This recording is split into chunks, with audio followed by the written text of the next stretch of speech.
On se retrouve aujourd'hui pour la partie 2 de mes réceptions littéraires de novembre. Donc on se concentre dans cette vidéo sur les documentaires et les albums. Dans la précédente vidéo, c'était les bandes dessinées et les romans. J'ai envie de commencer pour faire différent avec les documentaires parce que vous dire les deux coups de cœur que j'ai eus. Je pense que je vais commencer la vidéo avec les deux coups de cœur parce que c'est extraordinaire comme œuvre. Ok, on commence avec les deux coups de cœur, mais voici donc les documentaires dont je veux vous parler. Le premier coup de cœur que j'ai eu, c'est Maison. Maison, un documentaire aux éditions courtes et longues. Quand je l'ai reçu, je n'étais pas tellement certaine de quoi ça allait parler. C'est écrit par Isabelle Simler et illustré par celle-ci également. Puis, ça m'a tout de suite fait penser à cet album. Cet album, je vous l'avais présenté il y a quelques mois. Et comme de fait, c'est la même autrice et la même illustratrice. Dans celui-ci, attention là, vous n'êtes pas prêts. C'est un documentaire poétique sur les animaux. Je capote. Là, je le sais, là, j'ai un parti pris parce que c'est un documentaire animalier, mais je pense pas que vous comprenez à quel point celui-ci est extraordinaire. On vient parler des maisons des animaux. Donc, je vais vous l'ouvrir comme ça. Je vais vous le présenter. Donc, on a ici une présentation de l'autrice et ça commence comme ça ici. On a le nom de l'animal. À la page de droite, on a toujours une illustration sublime, on s'entend. Et à la page de gauche, on a donc l'animal, maison feutrée de la Rémise Penduline. Et là, on a un poème, je vous le lis. Au bout d'une branche de saule, semblable à un fruit, ma maison est accrochée là. J'y entre, tête la première, comme on enfile un bonnet.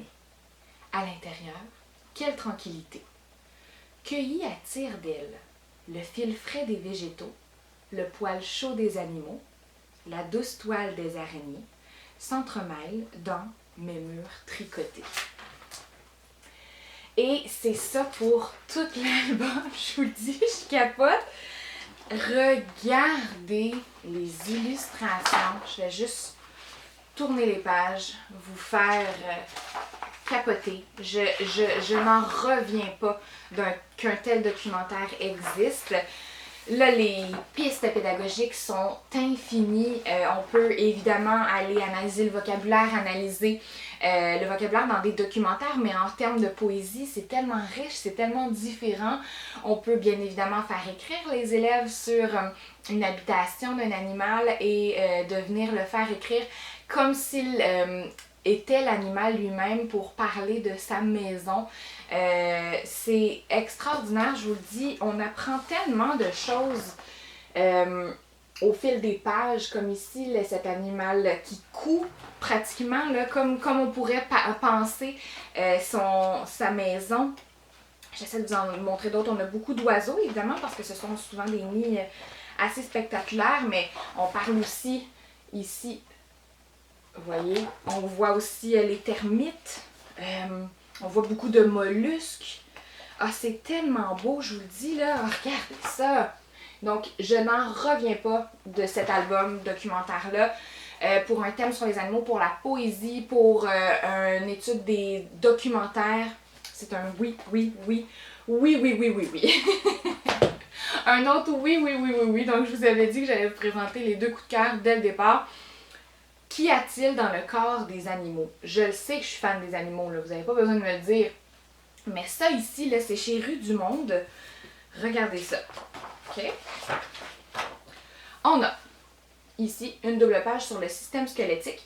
En milieu de page, on a toujours l'humain. Donc, le système squelettique de l'humain. Et ensuite, on a des animaux ici. Comme là, on a le pigeon domestique, le tari à fourrure astrale, la tortue floride, le gorille des plaines de l'Ouest. Et quand on ouvre, on voit, eh bien, leur système squelettique. Et ils sont placés là parce qu'il y a une raison, parce qu'ils sont impressionnants par rapport à quelque chose dans leur système squelettique. Donc, et il y a toujours un titre dans leur description. Donc, par exemple, le tari à fourrure astrale, agile dans l'eau, maladroit sur la terre ferme. Ensuite, la tortue, impossible de quitter sa carapace. Le gorille des plaines, le sous-titre, c'est il ne peut pas se tenir droit. Donc, on a toujours comme des fun facts là, sur les animaux en même temps. Le zèbre des plaines, ben le zèbre, là, il court sur le bout de ses pieds, comme on peut voir ici. On a le crabe, la baleine, la chauve-souris, et on a ça pour tous les systèmes du corps. Imaginez à quel point c'est fascinant. Donc, on a le système squelettique. Et quand on tourne, ensuite, là, on a plein d'informations sur divers animaux, toujours en lien avec le système. Et comment j'utiliserais ce documentaire-là, je suis tellement contente de l'avoir trouvé. Comme vous pouvez voir, c'est à chaque fois des très petits paragraphes, mais il y en a plusieurs et ils ont toujours un intertitre. Alors moi, je viendrais travailler l'idée principale d'un paragraphe grâce aux intertitres que je viendrais cacher. Donc en faisant une photocopie, on a droit à 10% là, d'un livre, je viendrais faire une photocopie, je viendrais rayer les sous-titres et les élèves devraient trouver quel pourrait être le sous-titre. Donc ça fait vraiment bien travailler les stratégies de lecture et tout en apprenant évidemment sur les animaux. Donc clairement, c'est gagnant pour tout le monde, pour eux comme pour nous. Et je vous le dis, là, je capote. Comme les on a le système le système musculaire, le système digestif, le système circulatoire. J'ai moi-même appris plein de choses, la respiration, le système nerveux, le système reproducteur. C'est extraordinaire. C'est vraiment extraordinaire comme documentaire. C'est le genre de documentaire que j'aurais adoré quand j'étais enfant, juste pour le lire du premier mot au dernier, parce que mon doux qu'on n'en sait jamais assez sur les animaux, à mon avis. Mais en plus, on peut vraiment venir travailler plein de belles choses avec ce genre de documentaire-là. Vraiment extraordinaire. Merveilleux. Ensuite, un autre très chouette documentaire, j'ai été choyée dans les documentaires ce mois-ci, c'est C'est sale, la grande histoire de l'hygiène. Peut-être que vous allez reconnaître les illustrations et le style, donc c'est le même genre que les arbres et que l'abeille, je pense, les abeilles. Et ici, on a vraiment l'histoire de l'hygiène, mais c'est vraiment hot. C'est tellement, moi j'adore les documentaires qui sortent de l'ordinaire et qui apportent autre chose. C'est autant j'adore les documentaires animaliers qui se démarquent comme ceux-ci, mais j'aime aussi les documentaires qui nous amènent autre chose. Et là, l'histoire de l'hygiène, j'aurais jamais pensé qu'on aurait pu écrire autant de pages, parce que comme vous pouvez voir, là, c'est immense comme documentaire. Et oui, on peut vraiment écrire beaucoup de choses sur l'hygiène. Ce que j'adore d'abord de cette série de documentaires-là, c'est que la place, elle est vraiment aux illustrations. Et les illustrations sont sublimes, donc ça donne bien. Je vous montre un exemple. Donc, même si c'est immense, comme vous pouvez voir comparé à mon visage, là, ici, là, le texte, là, la place, elle est vraiment à l'illustration. Regardez. Donc, c'est vraiment toujours beau visuellement à regarder. Et là, on a vraiment une ligne du temps sur l'hygiène. On vient en apprendre vraiment beaucoup, là, genre sur le système des égouts des Romains, sur les Égyptiens, à quel point c'était valorisé la douche. Ensuite, tu sais, vraiment de plein de choses intéressantes qu'on n'aurait pas pensé, j'ai envie de dire. Là. Et on suit là-dedans l'évolution de l'hygiène, l'évolution de ce qui est important pour nous aujourd'hui là, dans la société. Et je me suis mis une petite note pour vous parce que on a un chapitre complet qui aborde la purification et on a dans les religions, donc je trouvais que ça pouvait être intéressant pour éthique et culture religieuse.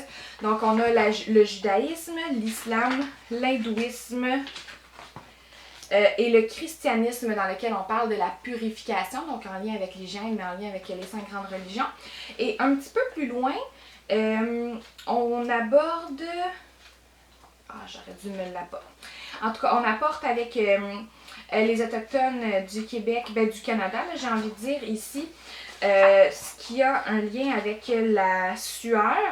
Et on vient parler un peu partout dans le monde, là, comme le sauna finlandais, le hammam, le banya, les huttes de sudation. Donc, c'est de ça que je voulais vous parler là, par rapport aux Autochtones. En tout cas, on a comme plein de choses qui vont juste ouvrir l'esprit à vos élèves et intéresser vos élèves, puis d'un peu partout dans le monde, évidemment. Et à la toute fin, on a des, tu sais, on a même dans l'espace, ça va comme vraiment là, du début de la civilisation jusqu'à aujourd'hui dans l'espace, comment les astronautes se lavent. Mais on a vraiment un beau chapitre à la fin qui aborde le racisme, qui aborde la diversité. Et je trouve ça tellement intéressant qu'ils aient pris le temps de réfléchir à cette question parce que oui, il y a énormément de racisme encore aujourd'hui en lien avec l'hygiène, énormément de préjugés également. Donc, je trouve que c'est un chapitre qui est super intéressant, qui pourrait amener des très belles discussions avec nos élèves. On aborde également le manque de ressources, le manque d'hygiène à certains endroits dans le monde, comme en Inde où c'est pas tout le monde qui a accès à des toilettes. Donc, c'est super intéressant, super bien réfléchi comme documentaire, vraiment un très beau plus. Bon, on peut faire une petite pause des documentaires que j'ai adorés pour un documentaire qui me laisse un petit peu perplexe dans l'utilité que j'en ferais là, en classe. C'est Silhouette, mon ami, mon ennemi. Donc, je trouvais que ça pouvait être vraiment intéressant. Même au primaire, on a quand même énormément d'élèves qui souffrent de, pas nécessairement de troubles alimentaires, mais de dysmorphie ou de... Bref, qui ont... L'image corporelle commence à être déjà très importante pour eux, surtout à l'aube du secondaire. Et ça fait partie des discussions que moi j'avais régulièrement là, dans ma classe quand... par exemple, on abordait nos conseils de coopération ou quand on faisait nos lancers de fleurs, mes élèves dans le sac à questions me posaient des questions par rapport à leur corps, par rapport aux changements dans leur corps également. Et la grossophobie fait partie de notre société également. Bref, c'était en tête, en ayant tout ça, que j'ai demandé ce documentaire-là qui est aux éditions La Martinière Jeunesse. Et bon, ce sont des éditions qui sont françaises. Je pense que les Français n'ont pas nécessairement la même vision de la grossophobie, la même vision du corps que nous ici au Québec. Pourquoi je dis ça? Parce que, tu sais, on commence le livre avec surpoids, obésité, comprendre l'IMC. Et là, on décrit c'est quoi l'IMC, l'indice de masse corporelle, et on vient expliquer comment c'est calculé, à quoi c'est utile et tout. Et déjà, moi, je commençais ma lecture très ready parce que je suis 100% contre le calcul de l'IMC. De plus en plus de nutritionnistes et de médecins sont contre, non seulement sont contre, mais font justement là, des protestations pour que ce soit plus une unité qui soit utilisée en médecine, étant donné, bref, je ne vais pas non plus là, mais trop aborder tout ça. Mais bref, moi personnellement, l'IMC déjà, c'est vraiment quelque chose, tu sais, juste de se peser, pour moi, c'est vraiment quelque chose qui est contre mes valeurs. Ce qui fait que qu'on commence comme ça m'a un petit peu choquée. C'est pourquoi je ne laisserai pas le documentaire dans ma classe, parce que je voudrais pas que ça soit mal interprété pour des élèves qui sont justement des cocos qui iraient chercher là, des réponses en lisant ça, puis que ça pourrait carrément vraiment plus leur nuire qu'autre chose. Toutefois, il y a vraiment des chapitres qui sont intéressants et surtout les chapitres qui abordent les réseaux sociaux, qui abordent la diversité des corps, qui abordent vraiment des choses intéressantes. Donc, ce que je ferais, c'est que j'irais sélectionner là, quelques chapitres pour peut-être justement amorcer des discussions avec mes élèves, mais de le mettre au complet, là, pour moi, il venait un petit peu entrer là, contre mes valeurs, malheureusement pour certains aspects. Le dernier documentaire que j'ai reçu, c'est dans le fond les boîtes à la découverte de chez Ozu Québec. Et ici, on est à la découverte du hockey sur glace. On a, si je vous l'ouvre, on a un petit filet documentaire ici d'une 60aine de pages, très intéressant, vraiment super bien fait. On pourrait vraiment là, aller chercher, tu sais, si des fois on est à la recherche là, de textes documentaires qui peuvent intéresser les élèves, qui sont pas trop longs, qu'on peut faire juste une stratégie de lecture, ou mettons pendant des ateliers, on veut un cours documentaire où est-ce qu'on pourrait aller travailler certaines stratégies, retravailler avec des élèves, ces feuillets-là, je les trouve vraiment pertinents pour ça. Moi, j'ai à la découverte du Québec ici, j'ai à la découverte des animaux du Canada également. Et à chaque fois, je suis vraiment bien surprise là, de la qualité des documentaires, de ce petit feuillet. Puis ensuite, on a un petit casse-tête ici en lien avec le thème, donc dans ce cas-ci avec le hockey. Donc on a vraiment comme une planche où est-ce qu'ils vont pouvoir aller utiliser les informations qu'ils ont appris dans le feuillet et ils vont pouvoir aller placer là, les éléments là, qui ont un lien avec le hockey sur glace. Donc moi clairement je pourrais l'utiliser là, dans ma classe tant pour leur temps libre, pour leurs apprentissages que pour, comme je vous dis, là, une révision des stratégies de lecture. Je suis soufflée. Donc c'était tout pour les documentaires. Je vous promets que je vais faire ça un petit peu plus vite pour les albums maintenant. Donc pour les albums, vous allez voir très peu de nouveautés au Québec. Donc c'était beaucoup plus des nouveautés étrangères. Mais on va quand même commencer par les nouveautés québécoises. Ici, nous avons Maestra Evarista et son orchestre. Donc, c'est un album accordéon, donc un album jeu, un livre-jeu qu'on appelle, pour les tout petits. Chez La Montagne Secrète, je vous montre là, je vais le déballer en un coup, attention. Oh non, je vais le déballer en un coup, attention. Donc, évidemment, on a une histoire qui se suit, mais regardez comme c'est chouette, avec un super beau contraste avec le fond noir. Et dans le fond, on aborde une maestra, qui est dans le fond le féminin de maestro. C'est con, mais j'avais jamais vraiment réfléchi à ça avant. Et donc c'est vraiment une maestra qui va chercher des femmes pour faire partie de son orchestre. Ça m'a un petit peu fait penser à Angèle Dubois et La Pietà. Donc bref, super bel album pour les contrastes, vraiment un album pour les petits, là, mais j'ai trouvé bien chouette. Chez Ozu Québec maintenant, une nouveauté de Noël, donc La licorne de Noël de Lucie Papineau et José Mas. D'abord, regardez la grosseur de l'album, il est vraiment grand.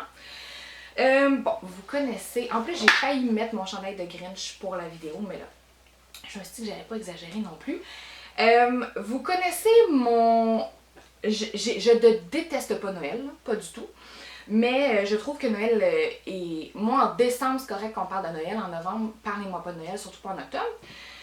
Mais c'est juste que je trouve que tout est quétaine, souvent, quand on parle de Noël. Et ici, ben, c'est mignon. Les illustrations sont vraiment belles. Là. Ça, je vais commencer en disant ça. Là.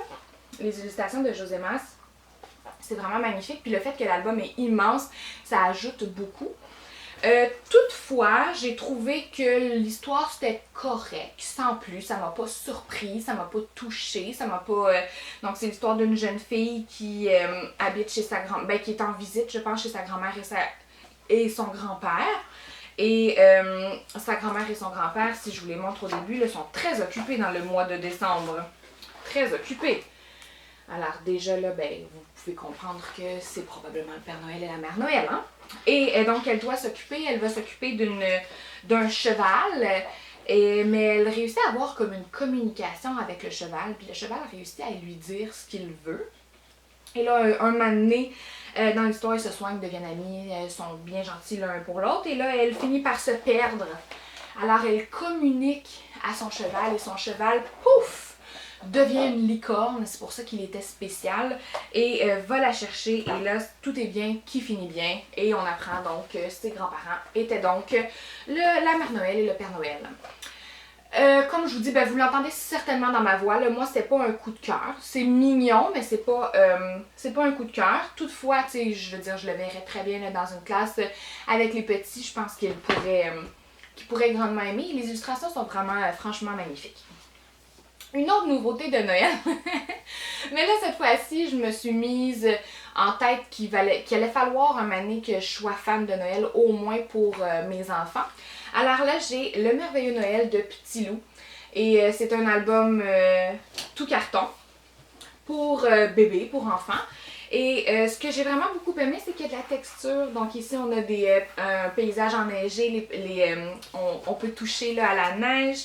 Ensuite, on a parfois, ici on a des petits nuages. On a parfois des volets à ouvrir.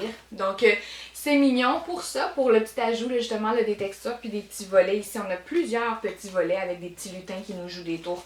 Donc celui-là ici, je l'ai trouvé mignon. Je me vois très bien là, le lire à mon bébé là, qui naîtra sous peu. Les autres albums, donc, sont des albums étrangers. Donc, je commence avec Comme ça, de Claire Lebourg, aux éditions Mémo. Comme ça, c'est l'histoire d'une maman avec son enfant. Donc, je vous lis la 4e de couverture. Le jour de ta naissance, il faisait beau, comme ça. Je t'ai serré dans mes bras et notre vie ensemble a démarré, comme ça. Donc, on a vraiment une répétition de cette phrase. Donc, le comme ça revient là, plusieurs fois dans l'album. C'est toujours beau, c'est toujours doux, c'est plein de beaux moments associés avec la parentalité. Et vraiment, là, c'est un beau petit, un bel album que j'ai hâte de lire à mon bébé. Nous avons ici un si petit jouet, écrit par Irène Cohen-Janka, mis en image par Brice Postma-Uzel, aux éditions des éléphants. Donc, c'est l'autrice de Ruby Tête Haute, donc c'est pour ça que je l'ai pris. D'autant plus qu'avec la 4e de couverture, je me suis dit « Ouh, ça va sûrement être intéressant dans mon réseau sur les réfugiés ». Donc, je vous lis à la fin « Un tout petit jouet, c'est bien. Ça tient dans la main, ça tient dans la poche. On peut l'emporter partout avec soi, même quand il faut fuir la guerre. » Donc ici, on retrouve un enfant qui est arrivé dans un nouveau pays, qui prend vraiment bien soin là, de son petit jouet et tout.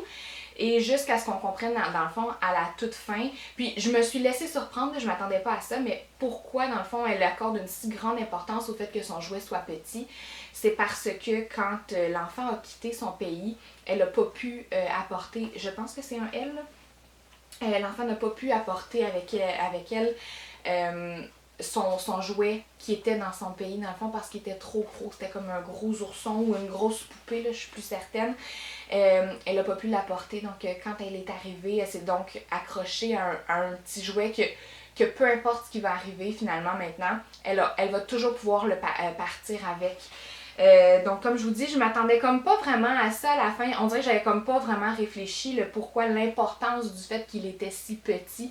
Donc c'est vraiment venu me toucher. Donc très belle histoire à mettre dans un réseau sur les réfugiés, je trouve. Ensuite, nous avons Sans détour. Sans détour, c'est un album qui parle d'itinérance. On a très peu d'albums dans la littérature jeunesse qui abordent ce sujet de plus en plus, j'ai envie de dire. J'ai peut-être en tête 2 ou 3 titres. Mais ici, Sans détour, d'abord, les illustrations avec les contrastes sont vraiment, vraiment très belles. Et on a beaucoup de gros plans. Donc, ça pourrait être intéressant à les venir analyser avec nos élèves en arts plastiques. Ici, donc, on a même des encadrés, mais encore une fois, avec des gros plans. Et dans le fond, c'est l'histoire d'une maman et de son enfant qui passent tous les jours devant une autre maman et avec un autre enfant, mais qui sont sans abri. Et chaque fois, dans le fond, l'enfant, ça l'amène dans tous ses états de passer à côté d'elle parce que elle voit comme qu'elle peut pas rien faire, puis là, elle fixe, elle regarde pas, puis elle est comme gênée de passer à côté, puis elle parle avec sa mère, elle dit « Voyons, ça n'a pas de bon sens, il faut qu'on fasse quelque chose. » Et sa mère lui explique que on peut pas toujours faire quelque chose et que des fois, oui, on aimerait donc les sauver, j'ai envie de dire, mais que parfois, ça peut être juste un sourire, ça peut être juste une petite collation, ça peut être une couverture, bref, que ça peut être un petit geste qui fait une différence. Et ici, c'est ça, donc j'ai trouvé ça vraiment intéressant qu'on vienne pas sauver justement la maman et son enfant qui étaient en situation d'itinérance, mais qu'on vienne expliquer l'importance quand même d'être ouvert, de les accueillir et d'être respectueux puis d'être bienveillant avec eux quand même. Donc vraiment un très bel album. On dirait que ça me donne envie de faire un réseau peut-être sur justement la situation d'itinérance de certaines personnes. 4 autres albums, pardon. Le temps des cerises du fameux duo d'Agnès de l'Estrade et de Valeria Docampo chez Alice Jeunesse. Donc c'est le duo qui nous a apporté La Grande Fabrique de mots, La Fileuse de brume. Et cet album-là m'a vraiment fait penser à La Fileuse de brume. Donc ici, Le temps des cerises, on est dans un village, dans un monde qui est vraiment tout en noir et blanc. Parce qu'il y a eu un ouragan, un cyclone, qui a apporté toutes les couleurs. Et tout l'album est en noir et blanc et la jeune fille, dans le fond, elle questionne sa grand-mère sur c'était quoi les couleurs. Puis là, par exemple, le jaune, qu'est-ce que c'était, qu'est-ce que ça représentait, qu'est-ce que ça goûtait. Et voilà, donc jusqu'à ce qu'elle trouve, en creusant dans la terre, un paquet de crayons. Et là, les crayons ont de la couleur. Et là, elle décide de planter tous les crayons pour essayer de faire pousser quelque chose de ça. Et finalement, ça fonctionne. Donc, c'est mignon, là, et on retrouve les couleurs et on retrouve surtout les goûts. On retrouve la joie de vivre, j'ai envie de dire aussi. du village. Donc c'est mignon. Ça pourrait être intéressant pour parler des couleurs, peut-être justement là, au Presco, pourquoi pas. Et je pense que je le ferais en combat de lecture avec la fileuse de brume. Comme je vous dis, la fileuse de brume, c'est un peu le même genre là, que il y a une brume, là, j'aurais dû le sortir, je sais plus il est où. Mais qu'il y a de la brume là, dans le village qui est venue vraiment là, venir chercher comme tout le bonheur du village. Et on a une enfant qui a une solution et qui se met à tisser la brume pour venir essayer de retrouver là, le bonheur du village. Si mon souvenir est exact de l'histoire. Donc je pense qu'on pourrait venir faire une belle comparaison entre les deux. Nous avons ici Le Caillou magique de Michael Escoffier et Julia Weber aux éditions Frimousse. Et ici, c'est drôle, donc on a un bel album humoristique là, de Michael Escoffier. On n'a pas une grande chute à la fin comme je les aime, donc je pense qu'on est plus dans un album pour les petits. Toutefois, ce que j'ai trouvé bien intéressant, c'est la présence de phylactères et d'encadrés qui rappellent la bande dessinée. Donc ici, vous pouvez voir, on a quand même beaucoup de phylactères, mais j'allais vous montrer une autre page où on pourrait avoir là, des encadrés. Voilà. Donc, je pense que pour des premiers lecteurs de bande dessinée, ça peut être super intéressant pour aller venir comprendre l'univers des bandes dessinées. Là, ça peut être vraiment mignon. Et sinon, dans le fond, là, c'est ça, c'est l'histoire d'un... Ben, il y a comme 3 animaux qui se jouent des tours, puis qui se mentent entre eux pour avoir accès à quelque chose. Donc, dans ce cas-ci, un beau plant de banane, puis là, on invente une histoire par rapport à un caillou magique. Donc, bref, on reprend un peu là, les contes là, traditionnels pour venir se moquer de certains animaux. L'habit spectaculaire, aux éditions Scolastiques maintenant. Donc, c'est écrit par Kat Patrick et les illustrations sont de Hayley Wells. L'habit spectaculaire, c'est un enfant qui va recevoir ses amis pour son anniversaire à la maison et qui aimerait donc avoir un habit spectaculaire pour les impressionner, mais en cherchant dans sa garde-robe, trouve rien pour le faire. Et comme ses parents et ses frères et ses sœurs ont déjà fait beaucoup pour son anniversaire, ben l'enfant décide de ne rien demander aux autres dans le fond. Là. Comme l'enfant fait un dessin de l'habit spectaculaire qu'il avait en tête, mais finalement, tu sais, fait une boule, lance la boule, puis se dit que oh, c'est mieux de pas demander. Là, ils ont déjà fait tellement. Sauf que sa maman, son frère et sa soeur, si je me souviens bien, trouvent la boule et finissent, dans le fond, dans la nuit avant son anniversaire et fabriquent l'habit spectaculaire pour leur enfant. Ce que j'ai beaucoup aimé, c'est le fait que ce soit que l'enfant soit une fille et qui porte un habit veston-cravate. Donc j'ai envie de dire que quand on veut venir déconstruire certains stéréotypes sexuels, on a quand même souvent des personnages féminins des personnages masculins qui vont s'habiller pour déconstruire justement les genres avec des robes et tout. Ça, c'est quelque chose qui est un petit peu plus, qu'on voit de plus en plus dans la littérature jeunesse. Mais là, que ce soit le contraire, que ce soit une jeune fille qui avait plein de robes, mais qui décide de vouloir s'habiller en habit, veston, cravate, là, je trouve que c'est intéressant. Je trouve qu'on vient encore plus déconstruire, avoir des belles discussions avec nos élèves, mais on aurait les mêmes discussions, là, que ce soit dans les deux genres, j'ai envie de dire. C'est juste que là, enfin, on montre d'autres exemples aux enfants. Donc, une histoire mignonne, mais qui est porteuse d'un grand message. Et je termine avec Le Trésor d'Oma. Donc, Le Trésor d'Oma, c'est écrit par Monique Pollack et les illustrations sont de Marie Lafrance. Le Trésor d'Oma, c'est une histoire qui aborde un peu l'Holocauste, qui aborde, qui aborde, oui, l'Holocauste, mais j'ai envie de dire qui aborde surtout le partage, les épreuves qui sont difficiles et dans lesquelles on doit, qu'on peut quand même donner à être généreux même quand on vit de la difficulté. Et dans ce cas-ci, on a une jeune fille qui perd sa maison dans une grosse tempête, qui perd le toit de sa maison et elle doit aller vivre ailleurs le temps que sa maison se reconstruise. Mais quand elle ose chialer sur sa situation, sa mère lui répond « chiale pas trop, il y a du monde qui vit vraiment pire, ta grand-mère elle a vraiment vécu pire.